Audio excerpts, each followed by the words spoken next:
Quick Dick McDick coming to you from Saskatchewan here with a Quick Dick McDick toonie, where you get $2 worth of my opinions, because 2 cents don't buy very much anymore. Today, we're talking about the Emergencies Act.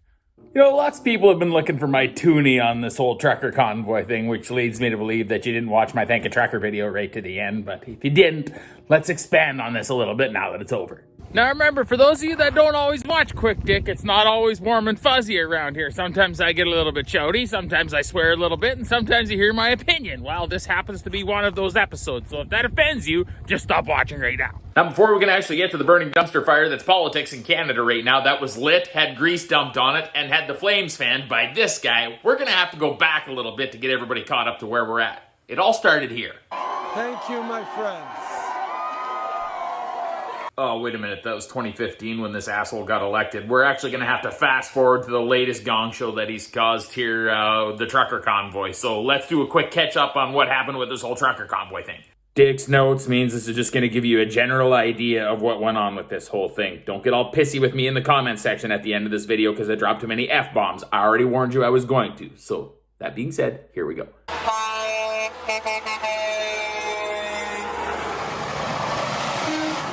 So Lloyd and Harry here decide that truckers that have been keeping our supply chain moving for the last 2 and change years through this pandemic that spend 99% of their time alone, all of a sudden need to be vaccinated to cross the Canada-US border. Unless you're hauling COVID-19 supplies or transporting students back and forth across the border, because that makes perfect sense, right?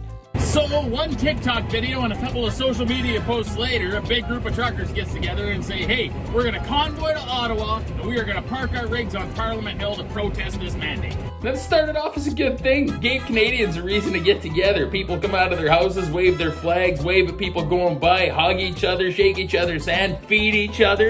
It's probably the first time a lot of Canadians have felt the need to get a Canadian flag out and wave it since Trudeau was elected in 2015. And pretty much to the end of this protest, that was the main theme of it. Not like a bunch of chop train cattle come running to a 5-gallon pail, a whole bunch of kooks start clinging to this convoy like a fucking magnet. Before you know it, the goal of this convoy, apparently, is to go to Ottawa, and they're not gonna leave until all federal mandates are dropped or until Justin Trudeau resigns. And then there's some kind of garbage floating around about how they're gonna dissolve the government once they get there. But it's tough to cling on to exactly what the goal of this convoy is, because there doesn't seem to be a real clear leader of the fucking thing. And that will follow this towards the end of the convoy, and it will be their utter demise. So this convoy continues towards Ottawa. It turns into different races, religions, genders, all different walks of vaccinated and unvaccinated Canadian lives. And then, the guy that has been dousing this entire fire of a situation in gasoline by saying garbage like this.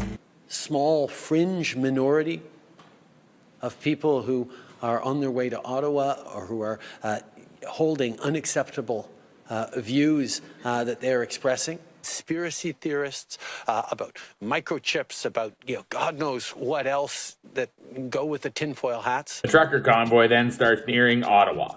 So then Justin Trudeau, like a spoiled little trust fund school kid that gets told that he has to go change in the public school change rooms, pisses his pants and hides like a little kid because he's a close contact to COVID-19, even though the guy's tested negative and he's triple vaccinated. So when our clown prime minister's 5 days are almost up from this bullshit isolation that he's doing, he magically tests positive for COVID-19. Who saw that one coming and then has to isolate for even longer? And he's basically missing in action for 2 weeks, except to pop out of his little hamster hole every now and then, call this group of people a massive amount of ridiculous names, and then go back into hiding. All he's doing is just dousing this fire in gas. Douse, douse, douse, douse, douse. Not to mention the Ottawa police completely shit the bed on this whole thing because they just let this entire convoy roll into Ottawa and then are all of a sudden shocked at the massive amount of space that these commercial vehicles are taking up and gridlocking the downtown core of Ottawa. That's like a farmer watching the forecast for 4 days, knowing that it's going to drop to minus 40 Celsius, not plugging a tractor in, and then being shocked when the fucking thing doesn't start. So the truckers, along with a bunch of supporters, wind up parking down near Parliament Hill in the downtown core of Ottawa and whatnot. And of course, when you get a group like this gathered together, you get a couple of dipshits that come in and try and ruin things. You got one goofball with a Confederate flag with swastikas on it who gets shamed out of the group. Then you get a couple of donkeys that wind up messing with the War Memorial and the Terry Fox statue, which are immediately cleaned up. But generally, you've got a bunch of Canadians that are down there just kind of hugging, singing, feeding each other, trying to help feed the homeless, shovel streets, playing games of hockey or whatever. It's really, actually, kind of a neat thing to watch. Now, this protest remains non-violent, but let's be honest here, we can't call it peaceful, because a bunch of commercial trucks parked in the downtown core of Ottawa blaring their air horns 24 hours a day isn't exactly peaceful. Hey, look, we gotta call a spade here.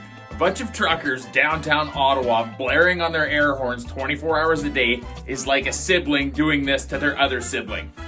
I'm not touching you, I'm not touching you, I'm not touching you, I'm not touching you. You'd have better luck setting up a foldable table, plugging in a coffee pot with a sign saying, "Come have a coffee with me and ask me why I'm here." Okay, but let's also consider that during this protest, no statues were toppled, no buildings' windows were smashed, no churches were burned down, nobody was shot at. Actually, crime rates plummeted in the downtown core of Ottawa during this protest, so we could definitely call it non-violent. Now, as a little side note to all you folks out there saying, hey, you freedom fighters, why don't you go fight in Ukraine if you want to see what it's really like to fight for your freedom? Okay, to a certain extent, yes, I see your point. On the other hand, if you're claiming victim status of being downtown Ottawa and it being dangerous for you to go down and get your vanilla soy latte, or you wake up at night and hear ghost honking and you're such a victim and you've been affected by this so badly, then you need to take your story and go sing it to some poor civilian that's being fucking shelled in Ukraine right now as well. Something goose gander. It's got to go both ways here. Now, meanwhile, outside of Ottawa, there's a couple of convoys that are saying they're standing in solidarity with what's happening in Ottawa, and they actually start blocking borders. To name a few, Coots, the Ambassador Bridge, and Emerson. They're blocking international trade on the Canadian-US border. Now, if you ever had a problem with any Indigenous groups or environmental protesters that were blocking railways or pipeline accesses, you should have a problem with this too. It's illegal, we shouldn't do it. So instead of actually just sending someone to meet with these people, Justin Trudeau continues to escalate the situation by hurling a whole bunch more names at the protesters that are out there. This coming from Mr. Tolerant, who tries to tell India how to deal with farmers protesting, and tries to tell everybody on planet Earth how to deal with what's going on. And there's certain protests, you remember this one, where he actually goes out and will participate in them, but for some reason, this one's different. He won't have anything to do with it. So the Ottawa City Mayor gets GoFundMe to seize the $10 million that was raised for the truck convoy because GoFundMe says that they had violated their terms of service. But for some reason, GoFundMe could fund the Capitol Hill occupation in Seattle. That was fine. It didn't violate any of their terms of service at all. So then GoFundMe's like, okay, you know what we're going to do with this leftover money? We're actually going to donate it to a charity of our choice. Then everybody who donated starts putting a stop payment on their credit card payments that they used, which is going to cost GoFundMe a goddamn fortune. So then GoFundMe's like, haha, just kidding. We'll refund you the money. Please don't hate us. Too late, GoFundMe. I'll never fucking use you again. Then CBC runs a couple of stories saying that most of the funding through GoFundMe is from foreign entities from, the US and Russia. And after GoFundMe performs an audit on these transactions, they find that 88% of the donations came from within Canada, and the deputy director of FinTrack found 0 suspicious activities within the crowdfunding platform. So then, CBC pulls their stories. Tell me the government funds you without telling me the government funds you. So then they start using a different crowdfunding platform called Give, Send, Go, and Give, Send, Go starts growing by millions of dollars a day until an Ontario Superior Court rules that the truckers cannot have that money either. Then, mysteriously, Give, Send, Go gets hacked. Then, the CBC, who is funded by the Canadian federal government, somehow gets their hands on a list of donors from that hack job and starts calling said donors, asking them why they donated to the trucker convoy. That is greasier than the floor in the shop after you change out a hydraulic hose on the 7800. So the Conservatives table a motion to have the Liberal government come up with a plan to get out of COVID, and it's voted down in the House of Commons, obviously with the support of Jagmeet Singh, because he keeps propping Justin Trudeau up. Literally, this guy, days before he voted this down, asked for the Liberal government to come up with a plan to end COVID mandates. That's like ordering a glass of milk from a waitress, and when the waitress brings you the glass of milk, you're like, actually, I don't want the milk. I want it. I just knew I couldn't afford it the whole time, so there's really no point in me ordering the fucking thing anyways. So then Justin Trudeau, after completely mismanaging this shit show right from the start, gets in front of the cameras, his favorite place to be, and invokes the Emergencies Act, which is a rewrite of the War Measures Act, which hasn't been used in Canada since, his daddy invoked it. Must run in the family. Before this guy invokes the Emergencies Act, Coots, Emerson, and the Ambassador Bridge have all three been cleared of the protesters just by the police going in and doing their job without the Emergencies Act. So here's where things could have gone a little bit different. It's been weeks. Provincial leaders all across Canada are starting to table plans to lift their COVID restrictions. We all know that there's no way that our fancy soft boy Prime Minister is going to budge whatsoever. And if you watched my trucker video to the end, you would have heard me say that. Now, in my opinion, this would have been a great point in time for the leaders, whoever they are, of this convoy, to go to everybody and say, hey, look, it's pretty obvious this government won't come and talk to us, but look at what we've done. We brought Canadians from all across Canada together here in Ottawa. Provincial leaders are all starting to lift their mandates. Canada, have a good look at your leader and the piece of dog turd that he is. We can't talk to him. We are going to go.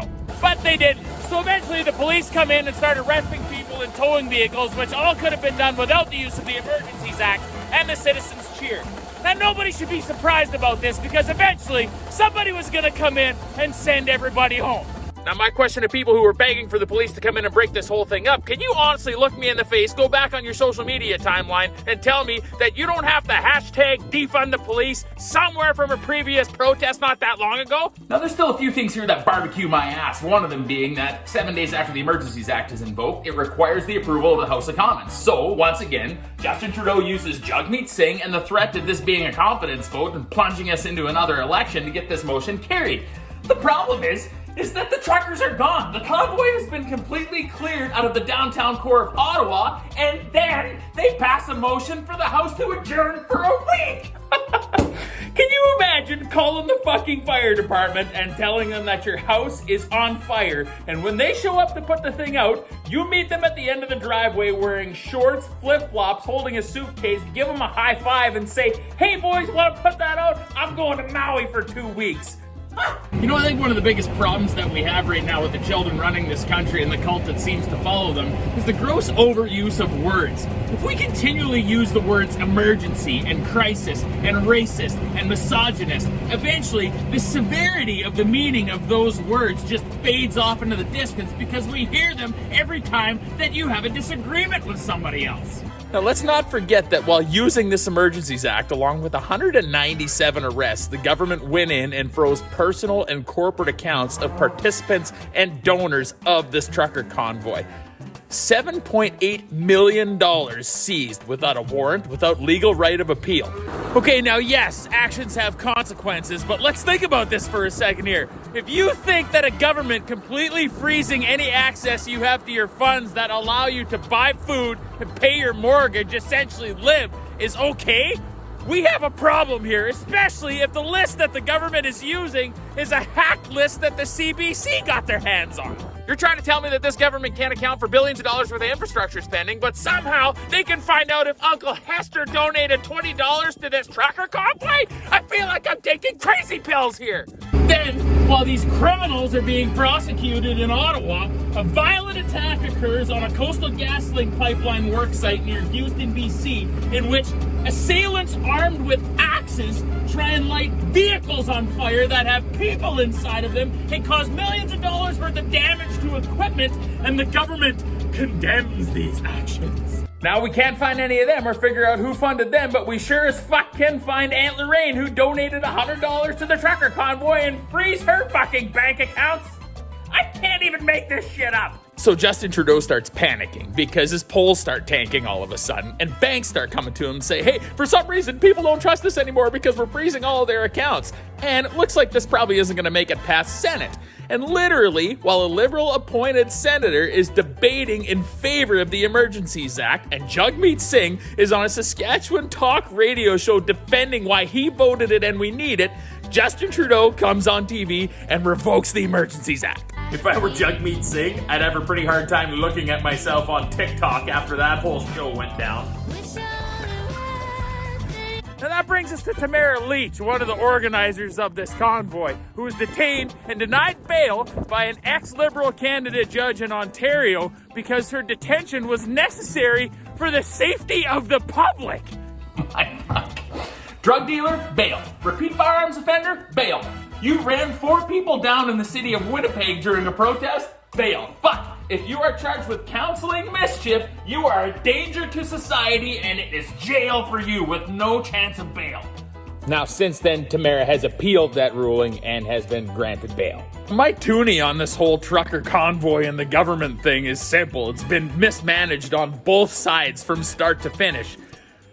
But I think the truckers probably won at the end of it because they've exposed what a petulant little child Justin Trudeau is to a better part of the rest of the world, which I didn't expect to happen out of this whole thing. And now the conflict in Ukraine has covered Justin Trudeau in Greece, and all of this is just going to start sliding off of him. But don't forget that this guy has spent years pitting Canadians against each other. And after seizing bank accounts and arresting people in downtown Ottawa, he has the audacity to go in front of Europe and say this. Talking with people who think differently from us is how we challenge ourselves. And challenging ourselves is how we grow. Well, Justin, I guess you're maybe just not interested in challenging yourself then, or maybe you're already challenged enough. What an absolute fucking embarrassment to Canada that guy is. Oh, that's enough. It's depressing talking about this shit, isn't it, you guys? This is Quick Dick McDick signing off, reminding you, if you see a rotten pickerel laying on the ground, remember that a fish always starts rotting at its head, then works its way down. It's a reference to the government and Trudeau. Catch you next time. Time to go.